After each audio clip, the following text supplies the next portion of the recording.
मैंने जर्मनी आके बिल्कुल ज़ीरो से कैसे अपनी जर्मन लैंग्वेज को इम्प्रूव किया और आज C2 लेवल यानी नेटिव जर्मन लेवल पे किस तरह मैं बात कर सकता हूँ। तो इस वीडियो में मैं आपको बताऊंगा कि मेरी जर्मन लैंग्वेज जर्नी कैसी थी। हेलो लीवे फ्राइडे, वी गेट असॉय।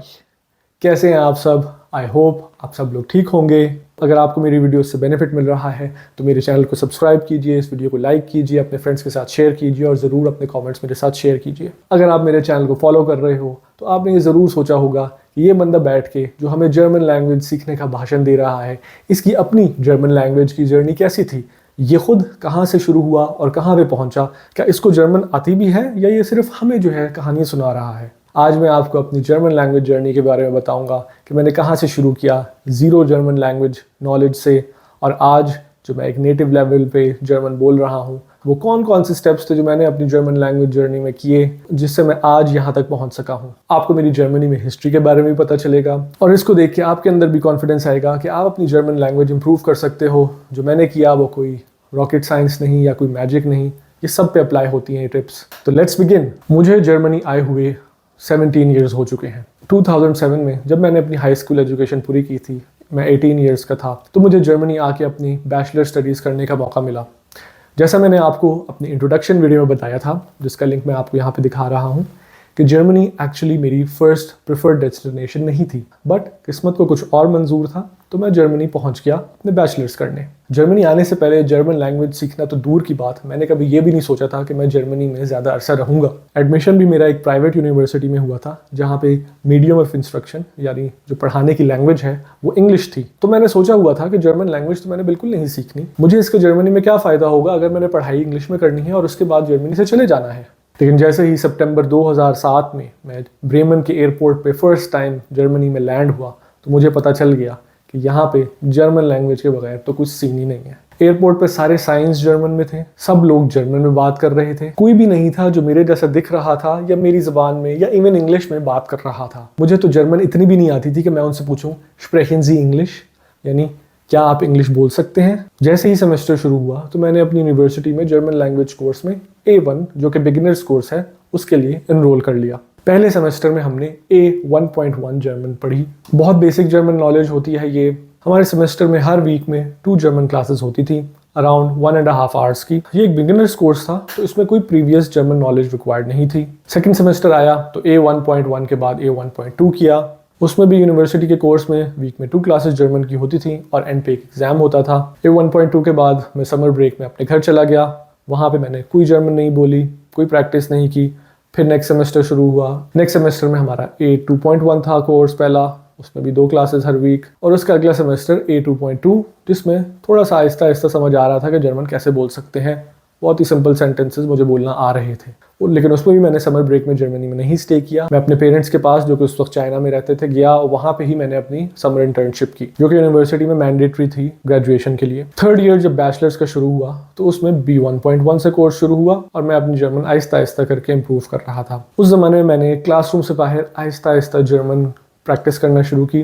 क्लासरूम के बाहर कौन सी टेक्निक्स थे जिससे मैंने अपनी जर्मन इंप्रूव की वो मैं आपको वीडियो में आगे बताऊंगा। 5th सेमेस्टर में B1.1 के बाद 6th सेमेस्टर में B1.2 किया और जब मेरा बैचलर्स खत्म हुआ 2010 में 3 साल की एजुकेशन के बाद तो मुझे B1 सर्टिफिकेट यूनिवर्सिटी की तरफ से मिल गया। बैचलर्स के एंड पे मैंने डिसाइड कर लिया था कि मैंने अपनी फील्ड इलेक्ट्रिकल इंजीनियरिंग में स्पेशलाइज करना है। ये 2010 की बात है जब पूरी दुनिया एक बड़े फाइनेंशियल क्राइसिस से रिकवर कर रही थी। जर्मन मार्केट में उस वक्त जॉब्स भी बहुत ज़्यादा अवेलेबल नहीं थी। तो मैंने देखा अपने जो बाकी क्लासमेट्स थे जो जर्मनी में जॉब्स के लिए ट्राई कर रहे थे, उनके पास जर्मन नॉलेज नहीं थी और उनको मसला हो रहा था जॉब सिक्योर करने में जर्मनी में। तो मैंने तो मास्टर्स करना था, तो मास्टर्स के लिए मैंने अपनी यूनिवर्सिटी में कंटिन्यू किया। लेकिन मुझे वहाँ पर अंदाज़ा होना शुरू हो गया कि अगर मैंने जर्मन जॉब मार्केट के अंदर आना है तो उससे पहले मुझे अपनी जर्मन को एक फ्लुएंट लेवल पे लेके आना है। B1 एक इंटरमीडिएट लेवल होता है और उस वक्त मेरी ऐसी नॉलेज नहीं थी कि मैं किसी जर्मन कंपनी में जर्मन लैंग्वेज में काम करना शुरू कर सकूं। टेक्निकल नॉलेज तो मैं सीख रहा था यूनिवर्सिटी में, लेकिन जर्मन नॉलेज भी मेरे लिए इंपॉर्टेंट थी।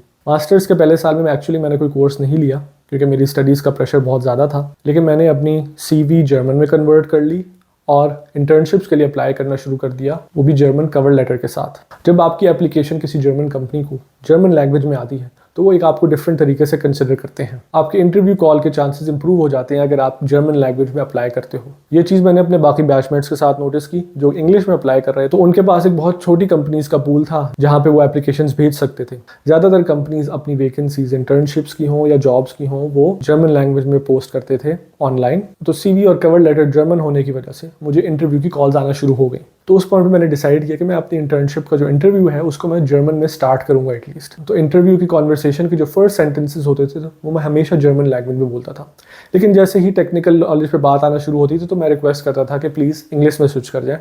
इसी तरह इंटरव्यू दे के मुझे एक जर्मन कंपनी ट्रूम्फ में 2011 में फ्राइबर्ग में इंटर्नशिप मिली। समर इंटर्नशिप जून से अगस्त 2011 3 महीने मैंने फ्राइबर्ग में गुजारे। वो 3 महीने मेरी जर्मन सीखने की जर्नी में बहुत मॉन्यूमेंटल थे। इस इंटर्नशिप में मैंने नॉर्थ ऑफ जर्मनी ब्रेमन से साउथ ऑफ जर्मनी फ्राइबर्ग आना था और वहाँ पे मुझे एक अपार्टमेंट चाहिए था रहने के लिए। तो मैंने ये अपार्टमेंट सर्च जर्मन लैंग्वेज में की। जर्मन लैंग्वेज से मुझे यहाँ पे भी एडवांटेज मिला कि मुझे जल्दी से अपार्टमेंट मिल गया। जर्मनी में लैंडलॉर्ड्स जो ज़्यादा एज के होते हैं वो प्रेफर करते हैं कि जर्मन में कम्युनिकेट करें, तो जो एप्लीकेशंस जर्मन में उनको मिलती हैं वो उनको एंटरटेन करते हैं। इसी तरह जो कंपनी जहाँ पे मैं इंटर्नशिप कर रहा था वहाँ पे भी मैंने जर्मन में बात करने की कोशिश की। तो मेरे सुपरवाइजर्स और जो कॉलीग्स थे वो काफ़ी इंकरेजिंग थे। मेरी जर्मन कोई उतनी अच्छी नहीं थी, B1 मैंने की हुई थी, लेकिन फिर भी जो मैं जर्मन में बात करता था तो वो उसको करेक्ट करते थे, मेरे साथ भी जर्मन में बात करते थे। तो वो 3 मंथ्स जो मैंने फ्राइबर्ग में गुजारे, आने से पहले और आने के बाद ज़मीन आसमान का फ़र्क था मेरी जर्मन लैंग्वेज में। मेरी स्पीकिंग और लिसनिंग स्किल्स बहुत तेज़ी से इम्प्रूव हुई। अभी मेरी जर्नी ख़त्म नहीं हुई थी, लेकिन इस पॉइंट पे मैं आपको बताता हूँ कि वो कौन से इनफॉर्मल तरीके थे जो मैंने फ्राइबर्ग में या अपनी बैचलर स्टडीज़ में या मास्टर स्टडीज़ में अप्लाई किए, जिसके थ्रू मुझे जर्मन सीखने में काफ़ी हेल्प मिली। उस वक्त मुझे इस टेक्निक का नाम नहीं पता था, लेकिन इसको कहते हैं इमर्जन टेक्निक। इमर्जन टेक्निक ये होती है कि आप सारे सेंसेस के थ्रू अपने माइंड को जर्मन लैंग्वेज फीड करते हो। इसमें मैं क्या करता था, सबसे पहले जर्मन टीवी देखता था। सिंपल टॉपिक से मैंने शुरू किया जर्मन टीवी देखना। German state TV broadcaster ZDF, उसका एक शो होता था लोगो के नाम से। ये एक न्यूज़ शो था जिसमें इजी लैंग्वेज में बच्चों के लिए न्यूज़ शेयर की जाती थी। तो B1 इंटरमीडिएट वोकैबुलरी के साथ मैं उस शो को 50 to 60% उसका समझ लेता था। तो जो 40 to 50% जो मुझे नहीं समझ आता था उसका मैं क्या करता था, उस टाइम पे मैंने एक डायरी लिखना शुरू की। उस डायरी में मैं जो भी जर्मन वर्ड सुनता था, चाहे वो काम पे हो, यूनिवर्सिटी में हो या जैसे टीवी शो देखते हुए हो, मैं लिख लेता था उस वर्ड को उस डायरी में। बाद में मैं अपना लैपटॉप खोलता और जो वेबसाइट leo.org है जो मैं यहाँ पे आपको शेयर कर रहा हूँ, इस पे जाता था और उस वर्ड को सर्च करता था। तो मुझे उस वर्ड का मीनिंग, उसकी यूसेज, उसकी कॉन्जुगेशन, सारी जो उसकी डिटेल्स हैं वो उस वेबसाइट पे मिल जाती थी। अगर तो वो वर्ड मेरी डे टू डे लाइफ में रेलेवेंट था तो मैं कोशिश करता था कि उसको अपने वोकैबुलरी में इंक्लूड कर दूं और जर्मन बोलते वक्त उस वर्ड को भी इस्तेमाल करूं। एक और काम जो मैं करता था वो था जर्मन रेडियो सुनना। डॉइचलैंड फंक एक जर्मन रेडियो स्टेशन था जो मुझे बड़ा पसंद था उस जमाने में। उसमें वो एक अच्छे जर्मन एक्सेंट में होख डॉइच में आहिस्ता आहिस्ता जर्मन न्यूज़ पढ़ते थे।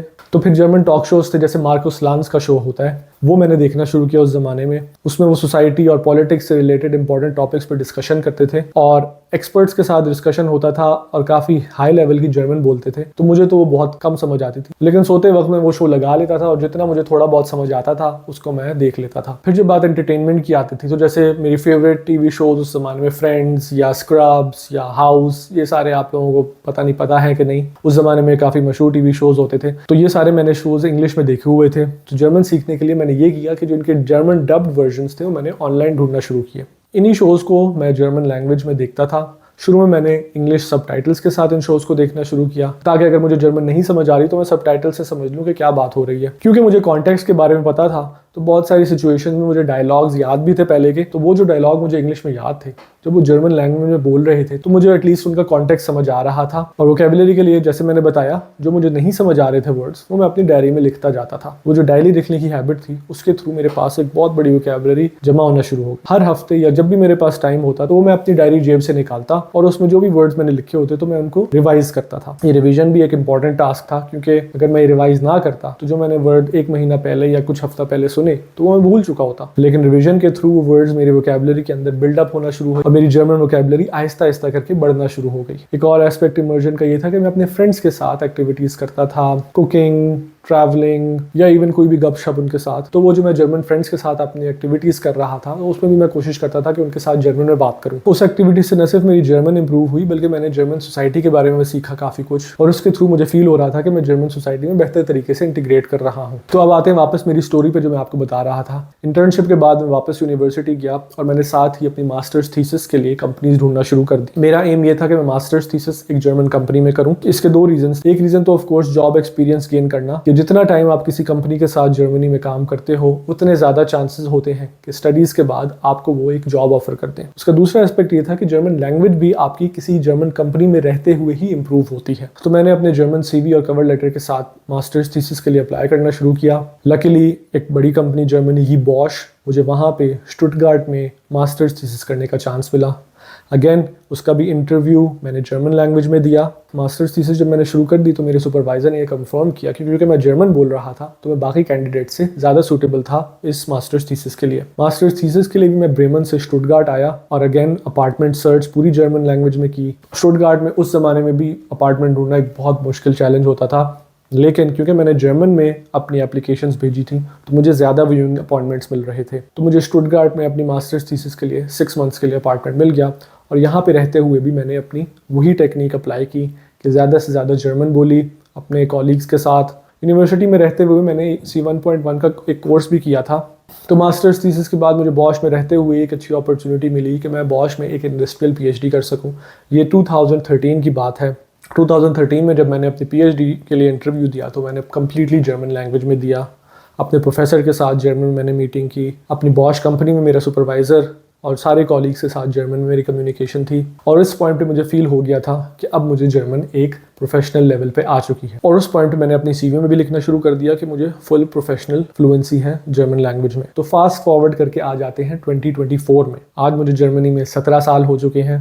मैं खुद को एक almost native level German speaker consider करता हूँ। मर्सिडीज़ जहाँ पे मैं काम करता हूँ एज अ प्रोजेक्ट मैनेजर, वहाँ पे मेरी सारी ईमेल्स, प्रेजेंटेशंस, कम्युनिकेशंस इवन अपने हेड ऑफ डिपार्टमेंट या हेड ऑफ डिवीजन के साथ जर्मन लैंग्वेज में होती है। अपनी कंपनी में मुझे अपने मैनेजर्स और इवन डिपार्टमेंट हेड से हमेशा एक पॉजिटिव फीडबैक मिलता है और वो कहते हैं कि आपकी जर्मन लैंग्वेज की कम्युनिकेशन स्किल्स बहुत अच्छी हैं। इसी के थ्रू मुझे कंपनी में लीडरशिप पोजीशंस भी मिलती हैं। तो ये मेरी जर्मन लैंग्वेज सीखने की कहानी थी। आई होप आप लोगों को इंटरेस्टिंग लगी होगी और इसमें आप लोगों के लिए कुछ टिप्स होंगी जिनको आप भी अपनी ज़िंदगी में अप्लाई कर सकते हो। इसी के साथ मैं अपनी वीडियो को एंड करता हूँ। Thank you for watching and stay tuned for next video.